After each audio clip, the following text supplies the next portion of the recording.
क्या समझते हैं कल हुकूमत, क्या कोई हुकूमत सेटबैक देने जा रही है या ऑपोजिशन सेटबैक देने जा रही है? क्या हुकूमत अपना कॉरम पूरा कर लेगी? बिल्कुल जी, कल इस टाइम तक अदील वलायत साहब कुछ और तबसरा कर रहे होंगे। यकीनन अच्छा। बहुत चैलेंज तो नहीं कर सकते, लेकिन मेरी इंफॉर्मेशन ये है कि 110% आपने मेरे अभी के तबसरे को यानी चैलेंज कर दिया। मैंने तो एक जीरो भी कर दिया। चैलेंज नहीं, आपकी मालूमात बात है, बहुत अच्छी ऑथेंटिक होती है और बड़ा ज़बरदस्त आपने बात की। हुकूमत के लिए बहुत बड़ा चैलेंज भी हो सकता है, सरप्राइज भी हो सकता है, लेकिन हुकूमत ने अदील वलायत साहब 2 दिन पहले से तैयारी मुकम्मल कर ली थी। फाइनेंस के हवाले से जो पार्लिमानी इजलास हुआ उसमें हुकूमत, इसके अलावा अपोजिशन, सारा कंसेंसस हो चुका है। पीपल्स पार्टी में, नून लीग में, उसमें एहसन इकबाल थे, उसमें नवीद कमर थे, नफीसा शाह थी, उसमें तहरीक इंसाफ के भी लोग थे, गवर्नर स्टेट बैंक थे। उन्होंने सारे तहफ़्फ़ुज़ात दूर कर दिए। जो तहफ़्फ़ुज़ात थे उनको दूर कर दिया गया। गवर्नर स्टेट बैंक के हवाले से क्या तहफ़्फ़ुज़ात थे जी? वो ड्यूल नेशनल नहीं होगा। उसके बाद ये भी तय पा गया है कि वो 2 साल बाद तक गवर्नमेंट की, कोई भी IMF की या किसी और आलमी इदारे की जॉब नहीं कर सकता।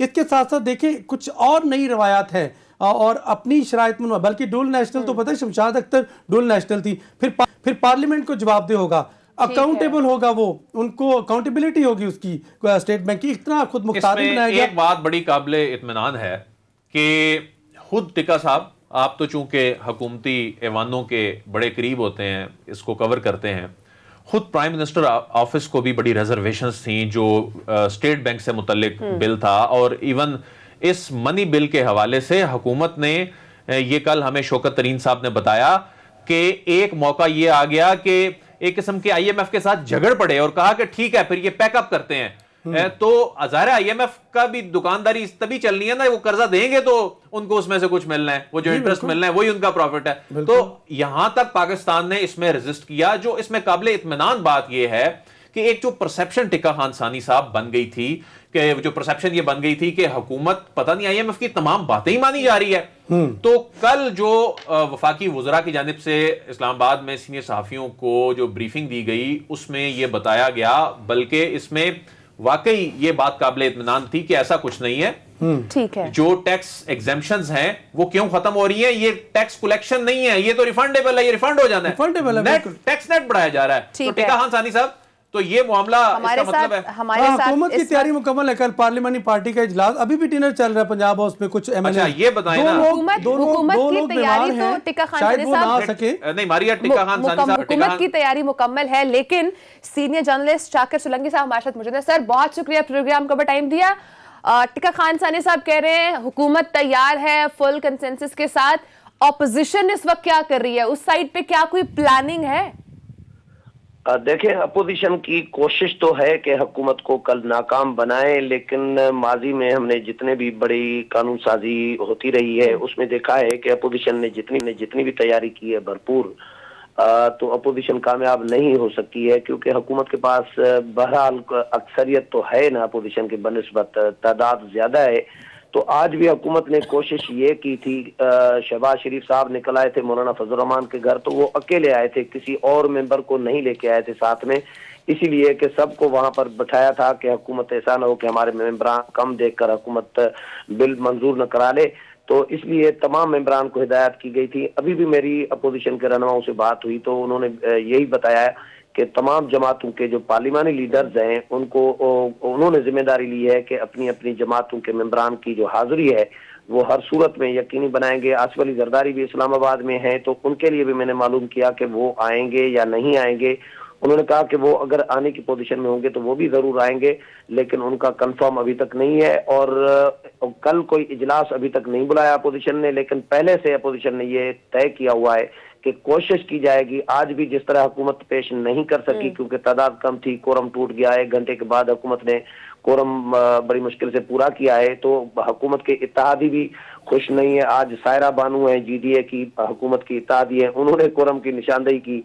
तो अगर इत्तेहादियों में से कोई गड़बड़ कर जाए तो फिर हुकूमत नाकाम हो सकती है, नहीं तो शाकिर सोलंकी साहब, आपके कहने का मकसद है कि इतना अपोजिशन से खतरा नहीं है हुकूमत को जितना उनके अपने लोगों से है, और MQM भी आंखें दिखा रही है। GDA का हवाला आपने बताया शाकिर सोलंकी साहब, तो कल सरप्राइज भी कोई हो सकता है? अदील भाई, सच्ची बात यह है कि मैं किसी गलतफहमी या खुशफहमी का शिकार नहीं होता, क्योंकि जब भी कोई बड़ी कानून साजी होती रही है माजी में, अभी 3 सालों में हमने देखा है इस तरह की सूरत हाल बनती रही है। हुकूमत को वाकई अपोजिशन से इतना खतरा नहीं है जितना इत्तेहादियों से होता है। इत्तेहादी हुकूमत को आंखें दिखाकर अपना रेट बढ़ा देते हैं और फिर हुकूमत के साथ ही चले जाते हैं। कभी भी इत्तेहादियों ने अपोजिशन का कोई साथ नहीं दिया। माजी में 3 सालों में हमने देखा है जितनी भी बड़ी कानून साजी हुई है उसमें, तो कल भी यही होगा। आज भी तकारीर जो इत्तेहादी हैं वो कहीं कहीं हुकूमत के खिलाफ कर रहे थे। एमक्यूएम कह रही है कि 11 तजावीज को शामिल ना किया गया तो एमक्यूएम अलग होने का फैसला भी कर सकती है, कल साथ भी नहीं देगी। तो क्या वो 11 तजावीज हैं? जी देखें, एमक्यूएम ने 11 बिल्कुल तजावीज दी हैं, लेकिन अपोजिशन ने अपनी तरामीम भी दी हैं। हो सकता है हुकूमत, कल वजीर आजम ने 2 बजे पार्लिमानी पार्टी का इजलास बुलाया है अपनी पीटीआई और इत्तेहादियों का 2 बजे, और तमाम मेंबरान को हिदायत की गई है कि वो अपनी हाजिरी यकीनी बनाए। शाकिर साहब, आप साथ ही रहिए। टिक्का खान सानी साहब जो हैं, आपके साबिक कोलीग, वो हमारे साथ मौजूद हैं। इनसे भी जानते हैं कि प्राइम मिनिस्टर साहब जो हैं इस वक्त क्या उनकी मुलाकातें, मेल मुलाकातें हो रही हैं। इस वक्त पंजाब हाउस में इकट्ठ है, उससे मुतल्लिक टिक्का खान सानी साहब कुछ बताना चाह रहे हैं। जी टिक्का साहब। Thank you very much Adeel Baraich साहब। आज बुनियादी तौर पर पंजाब के कुछ अरकान कौमी असम्बली जो हैं और कुछ सेनेटर्स जो हैं उनको बुलाया है पंजाब हाउस में। सीएम की तरफ से बाकायदा तौर पे ये अशाया दिया जा रहा है। उसमें आमिर डोगर, बाकी लोग जो हैं वो कुछ ब्रीफ करेंगे, अहमियत बताएंगे जो मिनी बजट आ रहा है उस हवाले से, और उनकी हाज़िरी यकीनी बनाने के लिए वज़ीर पार्लिमानी अमूर और आमिर डोगर की जिम्मेदारी लगी है। तो यकीनन कल इजलास से पहले वज़ीर आज़म इमरान खान भी मिलेंगे। आज भी चौधरी मोहम्मद इलाही समेत दीगर जो मुस्लिम लीग काफ के इत्तेहादी हैं उनके साथ वज़ीर आज़म की मुलाकात हुई है। चौधरी ब्रादरान की तरफ से इस मरतबा कोई नहीं, चौधरी ब्रादरान हमेशा वज़ीर आज़म के मौक़िफ़ के या तहरीक इंसाफ के हामी होते हैं। जो रिजर्वेशन होती हैं वो भी बताते हैं, वो डंके की चोट पे हर इजलास में बात कर देते हैं। काबीना में भी मोहम्मद इलाही साहब, टिक्का सानी साहब, आप तो काबीना को कवर करते हैं। मोहम्मद इलाही साहब जो हैं वो बड़े बड़े इश्यूज पर बात करते हैं। और चीमा साहब जो हैं, तारिक बशीर चीमा साहब, वो बड़े बड़े इश्यूज पर काबीना में इख्तलाफ करते हैं। हाँ, लेकिन वो साथ जरूर देते हैं। वो चूंकि इत्तेहादी हैं और वो समझते हैं कि हम इत्तेहाद का हिस्सा हैं। अगर हुकूमत ना रही तो इत्तेहादी भी नहीं रहेंगे, लिहाजा वो अपने तहफ़्फ़ुज़ात से आगाह करते हैं और प्राइम मिनिस्टर इसको अप्रिशिएट करते हैं। कम अज कम कोई मौक़िफ़ सामने आता है। खदशा है ना कि अगर हुकूमत नहीं रहती तो उनका इत्तेहाद भी नहीं रहेगा, तो एमक्यूएम कहाँ की रहेगी? मारिया, देखिए जो एमक्यूएम के तहफ़्फ़ुज़ात थे उसमें तो आप मारिया बहुत सारे तहफ़्फ़ुज़ात एमक्यूएम के दूर भी हो चुके हैं। देखिए ज्यादा तो गवर्नर स्टेट बैंक के ऊपर थे, स्टेट बैंक खुद इदारे के ऊपर थे जब वो ऑडिटेबल होगा। बल्कि गवर्नर स्टेट बैंक ने तो ये कहा कि लोग मुझे कहते हैं मैं छुट्टी लेके आया हूं, मैं रिजाइन करके आया हूं। देखिए क्या मुफ्ता इस्माइल नहीं IMF में काम करते रहे? क्या शमशाद अख्तर नहीं आए वर्ल्ड बैंक के साथ काम करती रही? तो ये काम करते रहे हैं। अब वो रिजाइन करके वो कहते हैं मैं पाकिस्तान का पढ़ा हूं। ये तमाम पार्लियामेंटेरियन को उन्होंने बाकायदा तौर पे आगाह किया। प्राइम मिनिस्टर को भी तहफ़्फ़ुज़ात थे वो भी दूर हो गए। बहरहाल बाकी जो आईनी जो बिल आ रहा है, इख्तियारात देने में फर्क नहीं है टिक्का खान सानी साहब?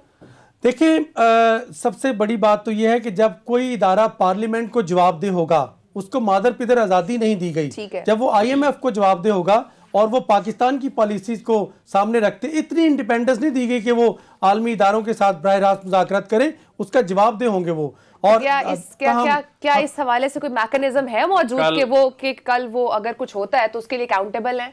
बिल्कुल, जब आज जो बिल आ रहा है उसमें मौजूद है ये सारी चीजें, उसमें बाकायदा तौर पर तब्दीलियां की गई। मैं इसमें बताऊं कि कल शौकत तरीन साहब से जब ये पूछा गया कि जी अगर गवर्नर स्टेट बैंक आपकी बात नहीं मानते, आप तो कानून में उनको इतना एम्पावर करने जा रहे हैं कि आप फिर इनसे पूछ नहीं सकेंगे, तो गवर्नर स्टेट बैंक जो है वो साथ बैठे हुए थे, तो उन्होंने उनके सामने कहा मैं फायर कर दूंगा अगर मेरी बात नहीं मानेंगे।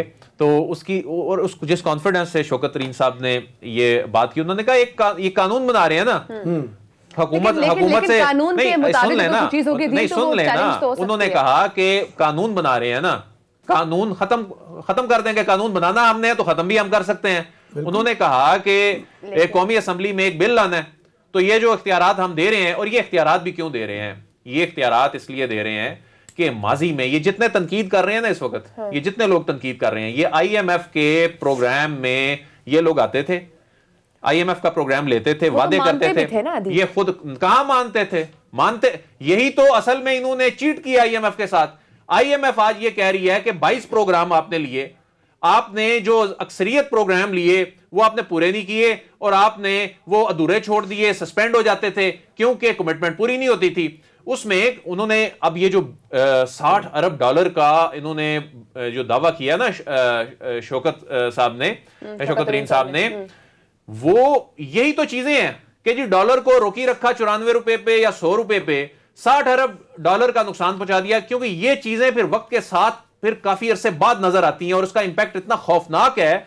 और अब जो चीजें हैं ये रिफॉर्म्स होने जा रही हैं टिका खान सानी साहब, ये रिफॉर्म्स जो हैं ये अब जाहिर है IMF का नाम साथ लग गया है तो IMF का नाम ही बदनाम है ना। और 24 अरब डॉलर भी देखिए ना, ज़र मुबादला के ज़खायर पहले 18 अब 6, तो 24 अरब डॉलर तक पहुंचा दिए हैं। सोलंकी साहब से पूछ लेते हैं। सोलंकी साहब, इस वक्त अपोजिशन कह रही है कि मिनी बजट में टैक्सेस का सुनामी लाया जा रहा है, बेतहाशा टैक्सेस लगाए जा रहे हैं। अदील ने इसी प्रोग्राम में ब्रेकिंग दी थी कि वो उस तरह से टैक्सेस नहीं है, वो सिर्फ टैक्स नेट बढ़ाया जा रहा है।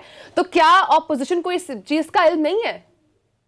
जी देखें, अपोजिशन को बिल्कुल इल्म है। अपोजिशन ने अपनी तरामीम आज जमा कराई है, सेनेट ने भी सिफारिशात अपनी देनी है, वो आज देनी थी लेकिन वो सेनेट का इजलास लेट तक जारी रहा, तो कल सेनेट भी देगी अपनी जो सिफारिशात हैं। अपोजिशन ने अपनी तरामीम जमा कराई है, टैक्सेस हैं।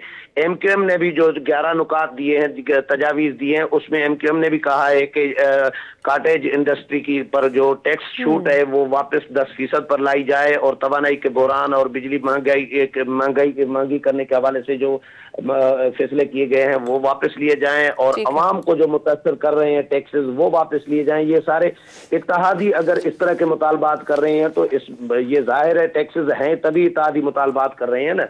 तो ये टैक्सेस हुकूमत, इसमें यकीनन अपोजिशन का ये इल्जाम किसी हद तक दुरुस्त है। जब इत्तेहादी भी अपोजिशन के मौक़िफ़ की हिमायत कर रही हैं, MQM कर रही है कि ये टैक्सेस बढ़ाए जा रहे हैं तो इनको वापस लिया जाए, MQM ने मुतालबा किया है, नहीं तो हम हुकूमत से अलग हो सकते हैं। तो बहरहाल अपोजिशन पे डिपेंड, अपोजिशन भी देख रही होती है इत्तेहादियों की तरफ।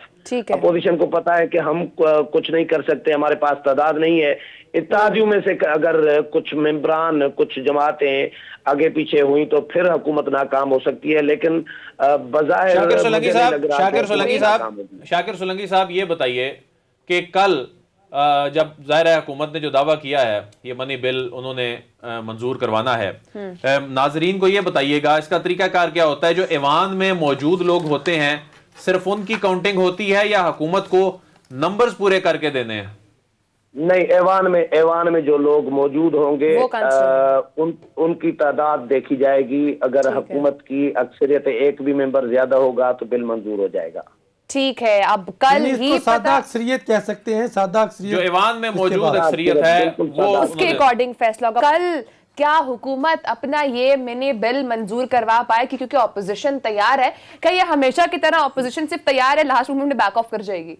देखें, इस दफ़ा हालात थोड़े से डिफरेंट हैं और इस मरतबा हुकूमत यकीनन पहले जैसा जो कॉन्फिडेंस था, जिस तरह जून में बजट की मंजूरी वाला जो मामला था, इस मरतबा वो नज़र नहीं आता। क्योंकि MQM ने भी अपनी जो 11 तजावीज़ हैं उन्होंने कहा है जी कि हमने साथ इसी शर्त पे देना है कि इन तजावीज़ पर अमल किया जाए।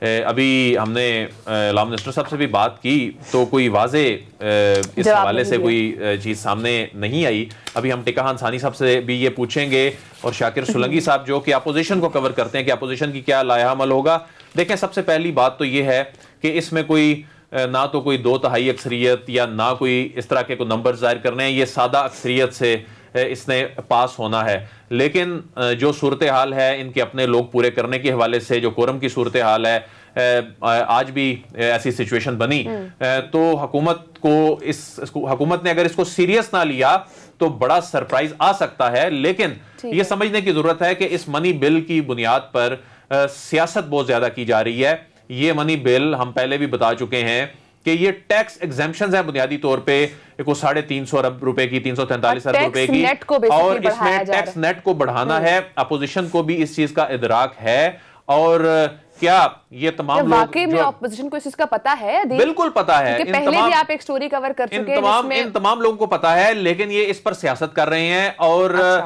ये तासुर दिया जा रहा है कि जी कोई IMF के आगे कोई सरेंडर कर दिया है। हमने गुज़िश्ता रोज भी इस हवाले से बताया था कि जो टैक्स एग्जेम्पशन का मामला है, इसमें ही को 200-250 अरब रुपया जो है वो वापस हो जाना है। लेकिन मसला ये है कि एडवांस टैक्स की सूरत में इसलिए काटा जा रहा है कि बाद में जो अगले मरहले में उन लोगों की डॉक्यूमेंटेशन हो जो इसको क्लेम करें या जो इसको रिफंड करने के लिए कहें, जाहिर है वही इसको क्लेम कर सकता है। तो इस मामले पे ये हुकूमत का इसलिए इम्तिहान है कि अगर ये मनी बिल मंजूर नहीं होता, IMF की जो जायजा इजलास है वो तो आगे गया ही है, उसको आगे लेके ही इसलिए गया है ताकि इस पे मुकम्मल तौर पर बातचीत हो सके, खुले ज़हन के साथ इस पे बात हो सके, मुतल्लिका कमेटियों में इस पे बात हो सके। लेकिन अगर कल कोई सरप्राइज आता है और फिर हुकूमत के लिए जाहिर है मुश्किल हो जाएगा। कानूनी तौर पे तो अगरचे इसका कोई ऐसी कोई कॉन्सिक्वेंसेस आइन कानून में नहीं लिखे हुए, लेकिन कहा जाता है कि जी जो हुकूमत अपना बजट मंजूर ना करवा सके, क्योंकि वो सादा अक्सरियत होती है और वो बजट बहुत जरूरी चीज, मतलब एक तो मेन बजट है ना, मेन बजट मंजूर नहीं होता, फिर तो उसके बाद हुकूमत ने आगे करना क्या है। ये IMF की शराइत पर जो मनी बिल आ रहा है, ये अगर नहीं होगा तो इस वक्त अपोजिशन जो इस वक्त सर जोड़कर बैठी है और पर तोल रही है, हुकूमत को घर भेजने के लिए प्लान बना रही है, आगे मार्च जो है, फरवरी से ही मार्च शुरू हो रहे हैं, लेकिन और मार्च में जाकर तो ये मामला फिर फरवरी से भी पहले जो है वो बड़ा टेस्ट है हुकूमत का भी।